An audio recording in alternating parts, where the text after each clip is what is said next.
Sud Radio Parlons Vrai chez Bourdin, 10h30, 12h30, Jean-Jacques Bourdin. Bien, il y a 11h moins 10. Avec ce mouvement de grève, des perturbations sont annoncées sur le réseau électrique. Félix Mathieu. Oui, les baisses de production atteignent au moins l'équivalent de 2 fois la consommation de la ville de Paris. C'est le début de la lutte jusqu'au retrait, écrit la fédération CGT Mines Énergie dans un tract sur les réseaux sociaux, annonçant plus de 7000 mégawatts de baisse de production, mais sans aucun impact sur les usagers. RTE observe pour sa part une baisse de 5000 mégawatts, 2 fois la capitale, mais ça ne devrait pas baisser plus, assure le gestionnaire qui demande tout de même aux grévistes d'arrêter ces baisses de production. Le régime spécial des agents EDF est censé disparaître pour les nouveaux embauchés si la réforme est adoptée.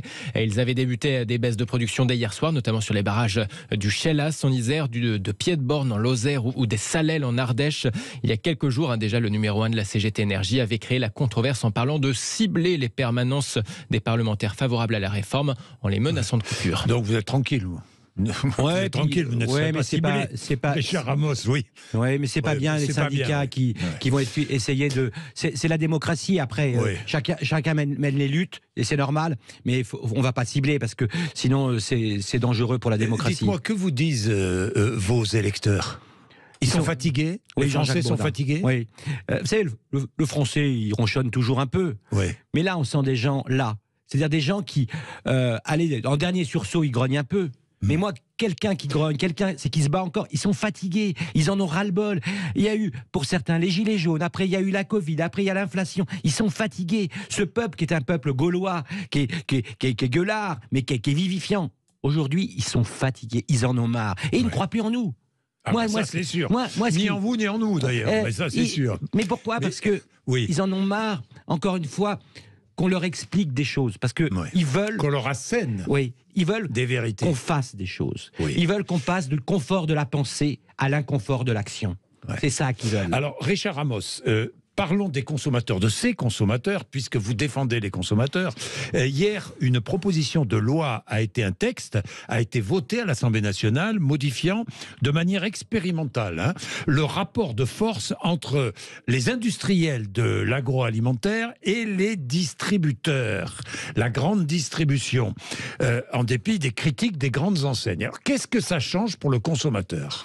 Alors, pour le consommateur, ça va changer, ça veut dire que faut comprendre, en France, vous avez 6 acheteurs grande distribution. Oui. Vous avez 17 000 PME qui travaillent et qui livrent la victuaille à ces entreprises-là. Oui. Et on a 440 000 travailleurs et travailleuses dans l'industrie. Ça veut dire que d'habitude, quand on vient dans un box de négociation dire « voilà mon prix », eh bien, systématiquement, la grande distribution étrangle nos PME, étrangle nos paysans pour faire le prix le plus bas. Oui. Et donc, en faisant le prix le plus bas, finalement, on favorise la malbouffe. Parce que pour faire un prix bas, c'est-à-dire quand vous regardez les prix les plus bas dans les supermarchés, vous mettez des produits qui sont plus de sucre, plus de graisse et plus dangereux pour la santé des plus pauvres. Leclerc a des quantités de contrats signés avec des producteurs, avec des petites PME, des quantités. En les étranglant. Avec des produits de qualité. Il a aussi des produits de qualité. Mais oui. Là, aujourd'hui, Michel-Édouard Leclerc, comme les autres, il n'y a pas que Michel-Édouard Leclerc. Non, mais bien sûr. En fait, ils essorent Leclerc, parce que c'est le numéro 1. Ils essorent nos paysans, ils essorent nos PME dans le box de négociation. Ce texte-là, il fait en sorte, par exemple, que Michel-Édouard Leclerc, qui fait 100% de son chiffre d'affaires en France, mais pourquoi il crée une centrale d'achat en Belgique ? Si ce n'est ils sont tous. Mais tous. Lui et les autres. Mais c'est pas normal.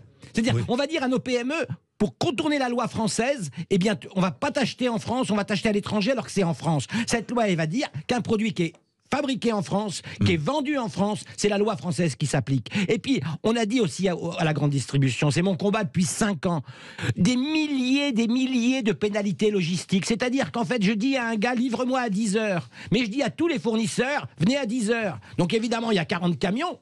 Le 39e, il est en retard. Et je t'envoie des pénalités logistiques qui n'existent pas. Eh bien, on a mis fin à ce rééquilibrage entre la grande distribution qui essorait nos PME et également la possibilité à Michel-Édouard Leclerc et ses copains d'être moins virulents dans les box de négociation. Mais je dois reconnaître quelque chose qu'il faut avoir l'honnêteté intellectuelle de le dire. Il faut aussi que les Français... Alors, c'est très compliqué de dire ça, Jean-Jacques Bourdin, parce que les gens, ils sont à 10 € près. Ouais. Et donc, si on augmente un peu la qualité, on va augmenter le prix. Mais c'est quoi ? C'est des produits de merde qui tuent les pauvres et on n'augmente pas les prix ? ou alors on donne les moyens par le travail aux gens d'acheter des prix au juste prix. Et moi, mon combat, c'est pas le prix bas. Quand vous allez dans un supermarché, regardez, Oui, mesdames sûr. et messieurs. C'est le prix vrai. C'est le prix vrai. C'est le prix vrai, exactement. C'est le juste prix, c'est le prix juste vrai. prix. Oui, et le prix bien vrai, sûr. c'est celui qui tire pas la qualité vers le bas, parce que sinon, c'est les pauvres qui crèvent.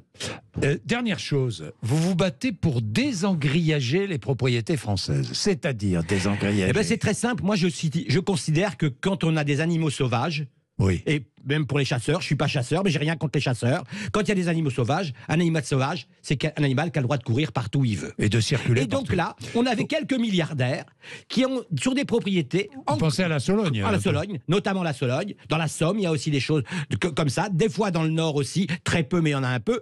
On va en grillager à 2 mètres. Comme ça, nos animaux sauvages, ils vont rester enfermés. Je vais même en importer. Consanguinité, en plus. Consanguinité. Je vais en importer. Chacun, là, je vais appeler 10 copains à 15 000 balles par jour pour avoir le droit de chasser. Il va tuer 10, 15 chevreuils. On va faire venir le tracteur, on va faire un trou. Tout ce qu'on aura tué dans la journée, tout le monde aura été content de faire le baltrap vivant. On va le mettre dans le trou avec de la chaux vive et terminer, circuler. Et comme j'ai fait un grillage à 2 mètres, les agents de l'Office de la biodiversité n'ont pas le droit de rentrer. Nous, on a dit, c'est simple, c'est terminé. Et ça sera terminé. Ça sera terminé. On sera obligé de défaire tous les grillages qui auront 30 ans en arrière. Et on devra remettre un grillage qui permettra d'avoir 30 cm en dessous au petit gibier de passer et 1,20 m pour que les animaux sauvages aient le droit de circuler librement. Et je le dis, on a réussi à le faire alors que c'était un combat qui était mené depuis 50 ans. On a réussi, j'ai un peu réussi avec Jean-Noël Cardoux, le sénateur, à le passer à l'Assemblée, unanimité entre les écolos et les chasseurs. Au Sénat, unanimité, et ça revient pour que bientôt, dans quelques jours, les animaux sauvages en France aient la libre circulation. Merci Richard Ramos, député MoDem du Loiret, notre invité ce matin à 10h30. Nous allons poursuivre évidemment. Allez-y, 0826 300 300. Vous êtes, vous tous et toutes, nos invités permanents évidemment. Vous intervenez, nous allons débattre. Nous sommes jeudi, vous le savez, jeudi, c'est un débat politique tous les jeudis. Alors Richard Ramos, je vous invite, vous venez quand vous voulez, participer à ce débat. C'est un débat politique, sénateurs et députés, c'est notre jeudi politique, vont parler de l'actualité juste après les infos de 11h. Il est 10h57.